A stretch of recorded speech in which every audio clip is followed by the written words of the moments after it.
Buenos días, buenas tardes, buenas noches. Les recuerdo que estamos haciendo estos videos como información para el público en general, aunque a veces también saca mucha ventaja a los estudiantes de medicina y los colegas a los cuales les ha servido esta información que nos han comentado. El día de hoy voy a iniciar con una refrán que dice: después de la tormenta viene la calma.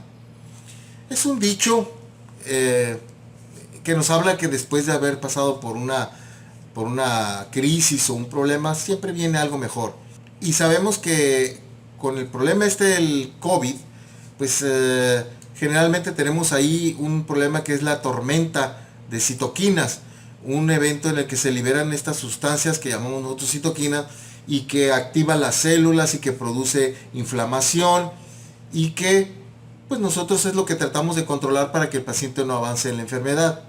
Pero ¿qué tal si después de la tormenta no viene la calma? Y eso es de lo que vamos a hablar el día de hoy. Vamos a hablar de las secuelas post-COVID. Muy bien, esto de las secuelas post-COVID, solamente para recordarles, tenemos nosotros la invasión del virus, este virus, el SARS-CoV-2, que nos está causando la enfermedad que se llama COVID-19 y que puede ingresar a través de la vía oral. Por eso se le llama transmisión fecal oral, porque a veces la gente no se lava bien las manos y como otras infecciones puede ser a través de contaminarse con materia fecal. Sin embargo, sabemos que esta no es la principal vía. Tampoco es la principal vía el que los virus queden depositados en las superficies y luego las personas toquen las superficies y se lleven las manos a la boca, a la cara. Esa tampoco es la vía más importante. Estas vías son responsables del 20% de las infecciones. El 80% de las infecciones que nosotros estamos teniendo en los pacientes de SARS que se contaminan con este virus es a través de la vía aérea. Esto debe quedar muy claro para todos nosotros, de que la vía aérea es la más importante. 80% de las infecciones se pueden evitar si nosotros protegemos la vía aérea con cubrebocas. Muy bien, bueno, una vez que ingresa el virus sabemos que se va por todo el tracto respiratorio, que llega hasta el final, al alveolo, como lo estamos viendo aquí en la imagen. Y acá en el alveolo es donde se implantan los neumocitos tipo 2, se pega también al epitelio y entonces ahí es donde el virus empieza su replicación. Pero antes de la replicación dura 14 días el paciente sin presentar manifestaciones. Por eso es que ha tenido una propagación tan salvaje en nuestra población este virus. Una vez que entra a través de las proteínas de membrana y utilizando el receptor de la enzima convertidora de angiotensina, pues hace todo su ciclo viral y produce más virus. Lo que sucede aquí es que desarrolla una reacción inflamatoria a nivel alveolar, que ya hablamos de ella en otro video, si quiere puede ir a revisarlo. Y esta viremia pues infecta no solamente a los pulmones, y causa inflamación a nivel pulmonar, sino que también puede afectar otros órganos como el cerebro, como el corazón, como los riñones, que son muy afectados, el hígado y el intestino. El día de hoy voy a hablar de las secuelas que quedan en estos pacientes una vez que se ha infectado y que pueden, después de que ya pasó la infección, seguir causando problemas. Y voy a hablar de las secuelas neurológicas, psiquiátricas, neuromusculares, las secuelas cardiovasculares y las secuelas pulmonares. Primero empecemos con el sistema nervioso central. Uno de los primeros órganos que se afecta es el cerebro. El primero que se afecta, el primero que se infecta, el primero que empieza a dar manifestaciones es el cerebro. Por eso los pacientes se inician a veces con anosmia. Entra por el nervio olfatorio y llega a la corteza directamente a través de la lámina cribosa, que es una perforaciones que tenemos en un hueso que tenemos aquí en el cráneo, y por ahí ingresa el virus. Por eso lo primero que se afecta es la sensibilidad olfatoria. Esta curva azul lo que nos muestra es cómo se va infectando el líquido cefalorraquídeo, que es un líquido que tenemos entre el cerebro y el cráneo y que amortigua los movimientos del cerebro. Entonces este líquido se empieza a llenar de virus mucho antes de que nosotros lo podamos detectar en la vía respiratoria, que es esta línea amarilla. Entonces lo que estamos viendo, esta curva amarilla, es cuando se detecta en la vía respiratoria y vemos que se detecta primero en el sistema nervioso central. Claro que después de de un corto periodo de replicación, empieza a bajar la viremia, es cuando se pueden ver algunas alteraciones en el tronco encefálico, pero muchos pacientes ya llega el momento en que se pone muy severa la inflamación pulmonar, la invasión pulmonar, y es cuando además también se coloniza el sistema nervioso central y es cuando nos puede dar más manifestaciones. Como vemos, el cerebro es una parte que se afecta muy gravemente en este tipo de infección.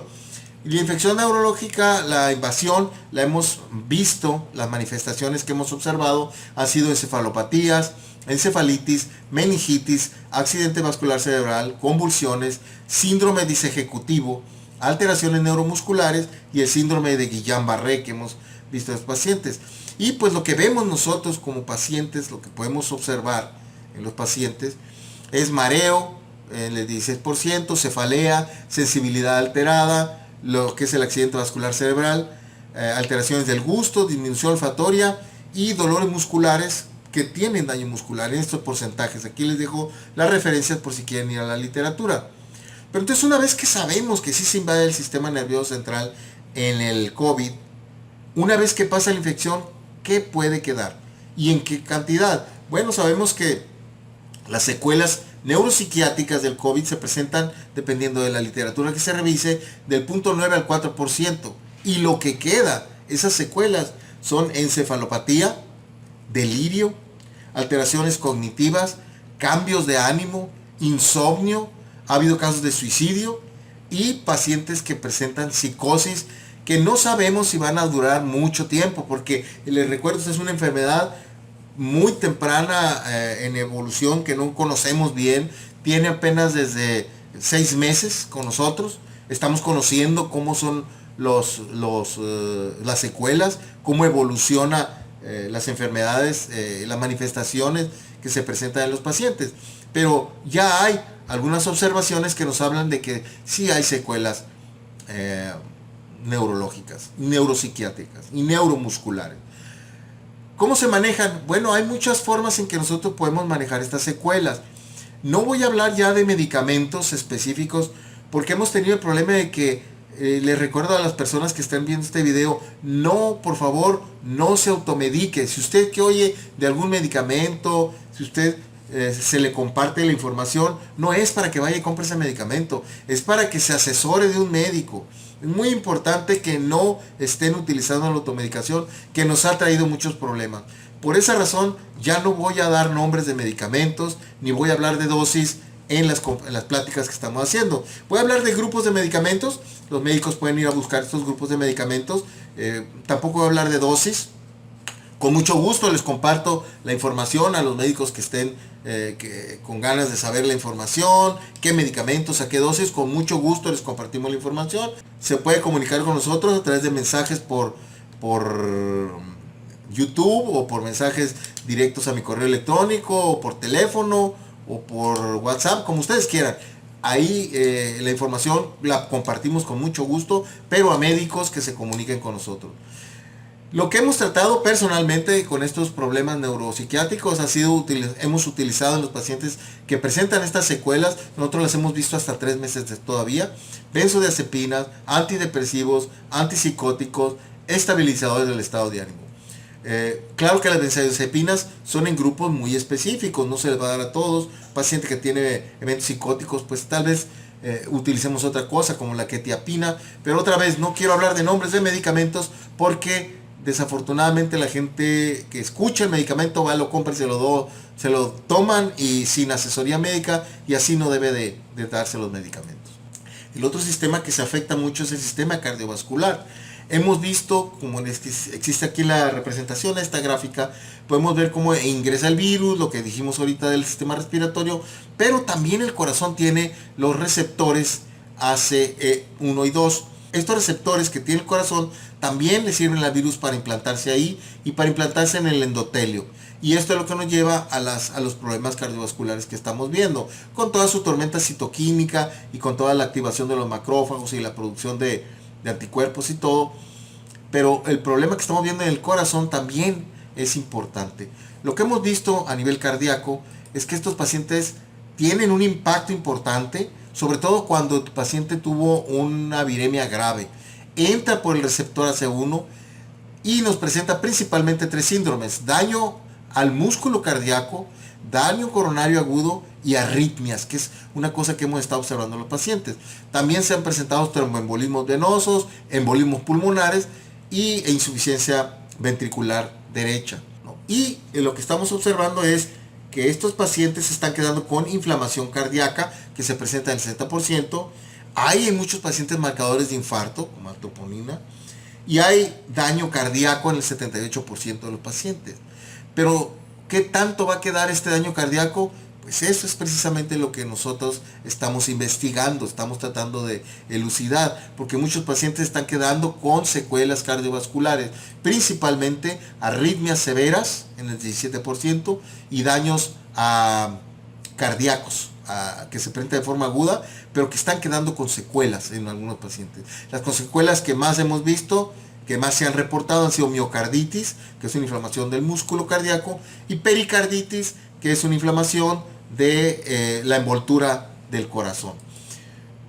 Sin embargo, no sabemos, hay necesidad de más estudios para poder tener una claridad sobre la evolución que estamos teniendo y sobre las complicaciones. Lo que sí podemos saber es cuando un paciente puede quedar con secuelas. Lo que sí podemos saber es que hay síntomas, tal vez inespecíficos, pero que nos pueden hablar de que están quedando secuelas. Fatiga, malestar, peor rendimiento, dolor muscular. Y algo interesante que es el aumento de la frecuencia cardíaca en reposo. Pacientes que empiezan a tener frecuencias cardíacas por arriba de los 75, 80 en reposo. Entonces esto nos habla de que ya hay algún problema. Y aquí hay que poner mucha atención, sobre todo a las personas que son atletas, las personas que son deportistas, porque no pueden, después de haber tenido COVID, sobre todo si les dio grave, si les dio fuerte, si estuvieron con mucho problema pulmonar, si estuvieron hospitalizados, mucho más si estuvieron intubados, estos pacientes, aunque sean atletas, no pueden iniciar a hacer el ejercicio otra vez, sobre todo atletas de alto rendimiento que están acostumbrados a presionarse, porque estas secuelas nos pueden llevar a que empecemos a ver casos de muerte súbita, porque tenemos que evaluar muy bien el corazón antes de volver a nuestras actividades deportivas, sobre todo los deportistas que son de alto rendimiento.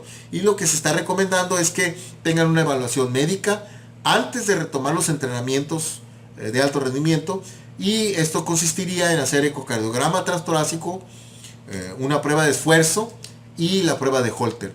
Todo esto pues para excluir que haya la presencia de secuelas ocultas que nos puedan causar una muerte súbita o un problema grave en los pacientes que son deportistas de alto rendimiento. Por último, pues tenemos la invasión pulmonar.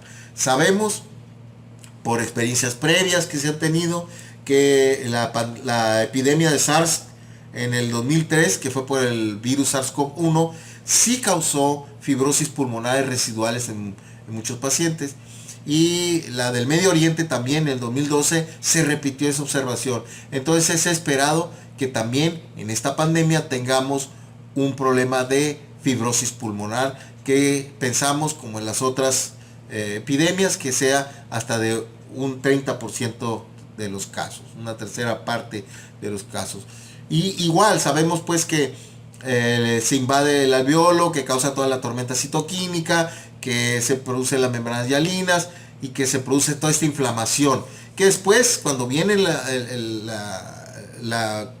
cuando se quita la inflamación, viene un periodo, una fase de reparación, pero ahí es donde a veces se estimulan demasiado los fibroblastos, se empieza a producir muchos fibroblastos, mucha fibrosis, mucho depósito de colágeno, y esto nos da las cicatrices, que son las que no van a dejar respirar bien a los pacientes y que nos pueden dejar las secuelas que estamos viendo y a las que se les tiene miedo. Las secuelas, ¿cómo las vamos a sospechar? Bueno, si usted tuvo COVID, o si le da COVID y se recupera, pero usted continúa con fatiga, cansancio, anosmia, tos seca, dificultad respiratoria, pues sabemos que se afectó gravemente su pulmón. Una de las cosas interesantes es que cuando viene un paciente con nosotros y que lo estamos revisando, cuando estamos haciendo la videoconsulta, siempre hacemos una prueba por la videoconsulta. Le hacemos una prueba antes de iniciar con tratamiento pacientes que ya tienen COVID. y le hacemos una inspiración profunda. Esta es una prueba muy interesante que a mí me ha dado muy buenos resultados para diagnosticar cuando se va a involucrar en forma grave el pulmón. Hacemos que el paciente respire, que llene sus pulmones, que los llene y que se mantenga ahí por 10 segundos con los pulmones llenos. Hacemos, respire, ahí quédese. Y si el paciente tolera los 10 segundos, entonces ese paciente probablemente no tenga un problema grave posterior y no está muy involucrado el pulmón en ese momento. Sin embargo, la mayor parte de los pacientes que tienen problemas pulmonares y que van a evolucionar a gravedad pulmonar no pueden hacer esta prueba. Meten aire y empiezan a toser. Esto es un signo muy interesante que hemos observado que tienen muchos pacientes en los que se involucra en forma grave el pulmón. Y además esa prueba la podemos hacer también una vez que ya pasó el evento grave, ya que empieza a salir de la gravedad, y empezar a hacer esta prueba es importante para ver si el paciente se está recuperando de su inflamación pulmonar. El miedo que tenemos es que el paciente tenga una fibrosis pulmonar, ya que esas cicatrices cuando se implantan no se pueden curar. La fibrosis pulmonar, la fibrosis, las cicatrices no son curables. Las cicatrices no desaparecen. Sí se puede evitar que avancen, sí se puede evitar que se pongan más graves o que se retrase el avance de la fibrosis, pero la progresión sí se puede retrasar y sí se puede detener, pero sí se detecta a tiempo. Eso es muy importante, que se detecta a tiempo. Entonces, una prueba que podemos hacer es la inspiración profunda y ver si se despierta la tos. Y lo que pasa con la fibrosis pulmonar es que se parece mucho, aunque tiene ciertas diferencias. No puedo hablar con mucho detalle de esto porque sería hablar de todo un capítulo de fibrosis pulmonar post-COVID, pero se parece mucho a la fibrosis pulmonar idiopática en algunos aspectos. Básicamente lo que pasa cuando tenemos nosotros la fibrosis pulmonar idiopática es que está modulada. Sabemos que tiene que ver con citoquinas inflamatorias, con células inflamatorias. Bueno, pues la buena noticia es que sí existen dos medicamentos. Nuevamente, no voy a dar nombres ni voy a dar dosis de estos medicamentos, pero sí existen medicamentos, dos al menos en el mercado. Aquí en México tenemos uno disponible que nos puede disminuir la producción de factor de necrosis tumoral alfa y de interleuquina 6, que son las citoquinas inflamatorias. Nos disminuye las células inflamatorias, nos disminuye la inflamación crónica, regula la expresión de los factores de crecimiento del tejido fibrótico, disminuye la proliferación de fibroblastos y nos aumenta la producción de las metaloproteinasas, que sabemos que son muy importantes en el proceso de recuperación y de evitar que se forme la fibrosis. Este es un medicamento. El otro medicamento que existen son los inhibidores. Hay un inhibidor muy interesante de los receptores de la tirosinquinasas. Sabemos que estos receptores son receptores de membrana que se activan con las citoquinas y que activan una serie de procesos intracelulares que van a aumentar la expresión de esas citoquinas que aumentan la fibrosis, como el factor de crecimiento vascular endotelial, como el factor de crecimiento de los fibroblastos y como el factor de crecimiento derivado de las plaquetas. Esos tres son bloqueados por este inhibidor de los receptores de la tirosinquinasas, que es otro medicamento que está disponible en el mercado y con el que sí se puede evitar el que progrese la fibrosis pulmonar. Si existen estos medicamentos, están disponibles y los podemos usar. Entonces, lo que hemos estado comentando siempre. Lo importante, amigos, espero que esta información les sirva para analizar las secuelas que pueden quedar una vez que ya tuvo COVID. Y si no ha tenido, pues si le llegara a dar COVID, ya sabe qué secuelas pueden quedar. Lo importante, si tiene algún problema, no deje pasar el tiempo. Si inicia con síntomas, acude a una consulta. Podemos hacer las consultas en línea. No necesita venir físicamente. Podemos revisarlo y si detectamos que tiene secuelas, se pueden tratar a tiempo. Se puede evitar muchos problemas actuando tempranamente.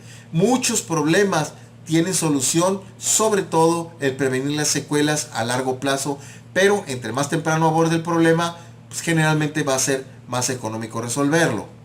No deje que pase el tiempo, comparta, dele like, suscríbase al canal y nos vemos en la próxima edición. Muchas gracias. Póngase el cubreboca.